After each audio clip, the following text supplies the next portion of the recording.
Hi and welcome back to my channel. I am your girl Felicia here with another video. I know I'm looking crazy. I just relaxed my hair and I'm about to put some color in it, and this is my second attempt of trying to do this video.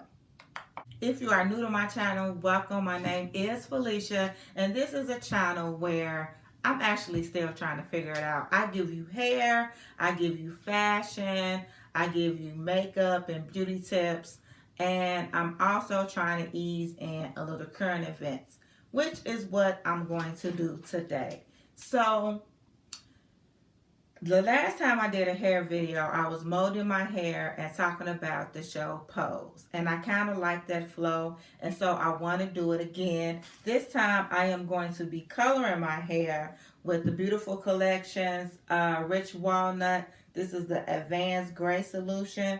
While I am putting this color in my hair, I want to talk about David Chappell's most recent comedy special, Sticks and Stones.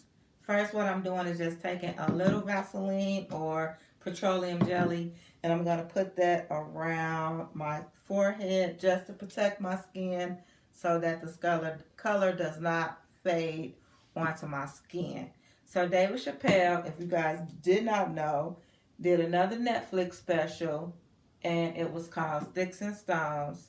And per usual, it got a lot of attention, we should say, because David Chappelle is a very controversial comedian. He's always been that way, even when he had his show, the Chappell Show.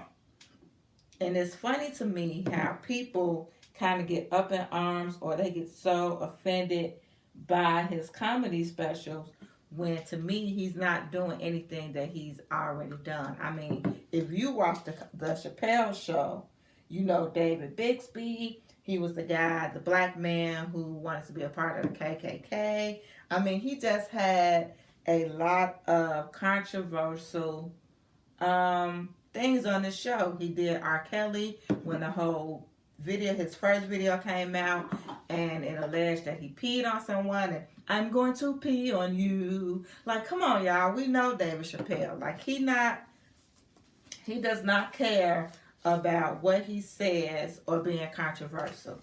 So the reason why I wanted to talk about it is because I feel like we're in a day and age where people just tend to be overly sensitive, and they're overly sensitive, they're self-righteous, and we've got to the point where we can't even have fun and enjoy a good laugh anymore without someone feeling offended.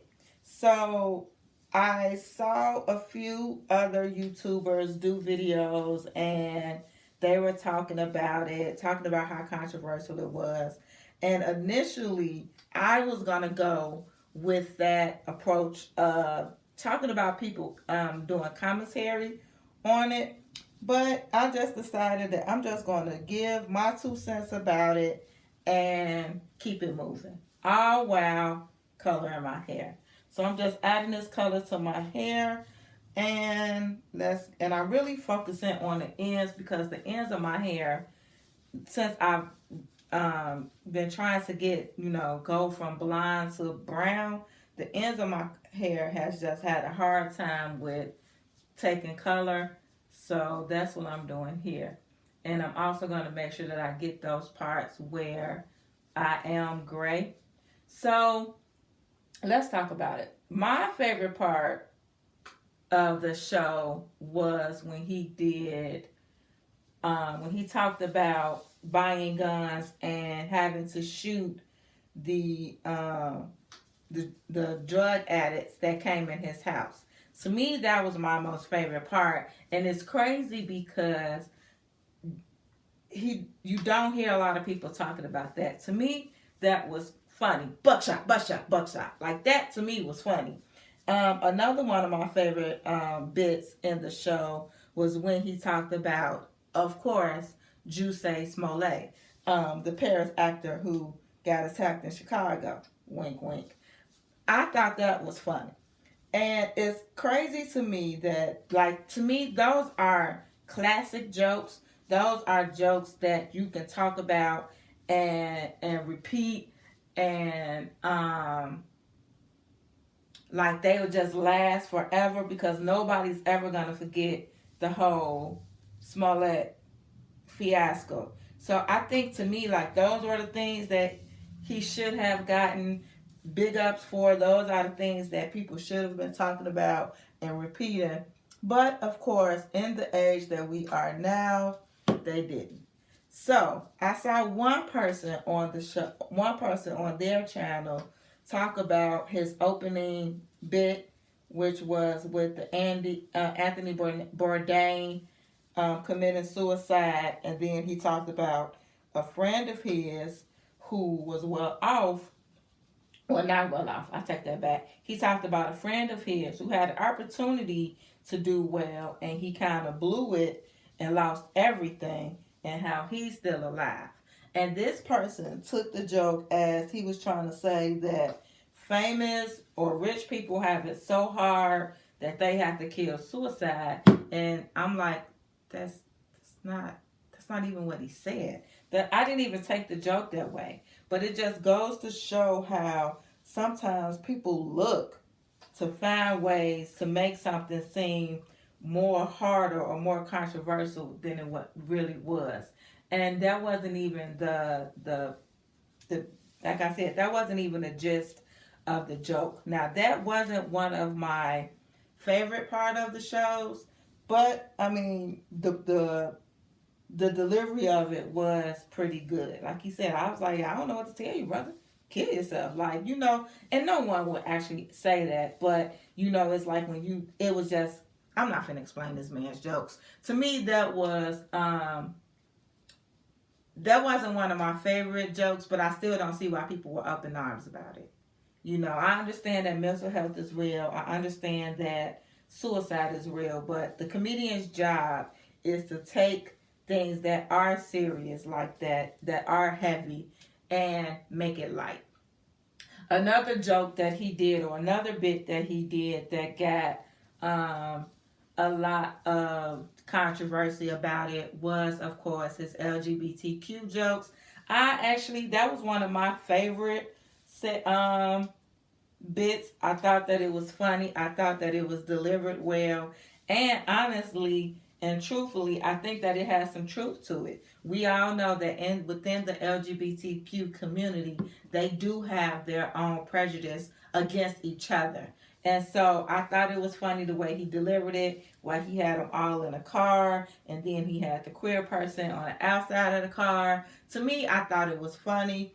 But people, of course, found something wrong with it. More specifically, when he did the whole bit about how it's crazy to imagine being someone who is trapped in a body that they don't want, or being in one body but feeling like it's something else. And that's when he did the "hey, I'm Chinese" bit. Some people, they took offense to it or whatever like that. I thought it was funny, and I think that he was being intentional with the over animation of the Asian part or the Chinese part. That was just my take on it, but I thought it was funny. I mean, I did giggle on it, and it's true. I mean, if you think about Rachel Dolezal, she was like that. I mean, she thought she was a black woman in a white woman's body. So, I mean, let's not act like it can't happen, and let's not act like how crazy we thought that was, or we think that was, of her. And then, of course, it was the whole other thing that he said with the F word. Starts with an F, ends with a T, and I ain't talking about fat. So he talked about that joke, and he talked about being on a David Chappell show, and how he had to go in with, I forgot what he called it. I'm going to call them auditors. And they told him that he couldn't use that word in a joke or in a skit. And he said, why not? And they told him because he's not gay. And you know, he was like, well, I'm not a N-word either. And so some people felt like, well, it was like, well, you know, they just took the joke left. And I can't even, when I try to explain what they got out of it, it doesn't even make sense. Because, you know, basically what he was saying was, again, why am I explaining this man's jokes? But basically what he was saying was, why is it okay for me to be able to use the N word, but it's not okay for me to use any other slur? Because at the end of the day, the N word is a slur. And so I thought that that was a great point, you know, and it was, you know, I don't even think that was meant to be funny. I think that that was a point of getting people to think, like, you know, we fight for so many injustices, but sometimes you have to be careful when it's around the circles, because they will overlook some injustices or some prejudice, and but fight harder for others. So I thought that that was a pretty good joke. I'm trying to think, is there anything else that, oh, the Michael Jackson bit. That was another one that wasn't like my on my top of funnies. It was funny. The whole, you know, if I was molested by Michael Jackson, like, you know, I go back to school, blah blah blah. I thought it was funny. You really didn't hear a lot of jokes, or you didn't hear. I didn't hear too much of people complaining or having controversy around that.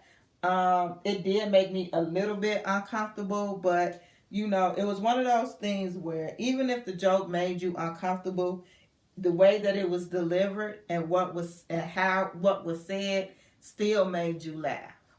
And it wasn't one of those things where you were laughing at a particular group of people, or that you're laughing at or you're being insensitive towards a group of people. You're laughing at what was said and how it is delivered. And I don't think that he went up there with any type of hatred or spitefulness in his heart to just go up and attack any group of people. And I feel like we're just in a society. So I'm done coloring my hair. As you can see, I'm going to put my cap on it in a minute, but I don't want to do the video with the cap sitting on my head. I'm going to put the cap on and let this color sit for about 20 minutes or so. Usually I would sit under the dryer, but I got some other things to do, so I'm not going to sit under the dryer. But anyway, I don't feel like he did anything with malice. And like I was saying, I feel like we as a people, you know, when you're watching these comedy shows and stuff like that, you have to keep in mind that the comedian's job is to be funny. He's not trying to be politically correct. He's not trying to say the right thing. He's trying to say that thing that's going to make you laugh, and maybe it possibly make you uncomfortable. And I think we just have to get out of this whole sensitive mind state where everything has to be politically correct. It has to be the right thing. Oh, we can't say this because of this group of people, and we can't say this because of this group of people. Because if we're all honest with ourselves behind closed doors, or when we're with our friends, we make jokes, we say things, and they can be offensive to someone in the outside world. So overall, I enjoyed the show. I thought it was funny. I like David Chappell. I like his style of comedy. That does not make me a hateful person. That does not make me someone who's ignorant. And it does not make me homophobic or anything else. It just makes me a person who likes David Chappell and his jokes. Point and blank and period. So I'm going to put this plastic cap on. I'm going to let this color sit in my hair for about 25 minutes or so. It's about 30 minutes while I do some things around the house. I will leave pictures of the final results of my hair. And if you like this style of video, make sure that you subscribe. Make sure you give me a thumbs up. And I'm looking for a name for this segment or this type of video where I do my hair, or I do something to my hair while I give social commentary. So if you like this, give me a title, and I will see you guys in my next video. Be blessed.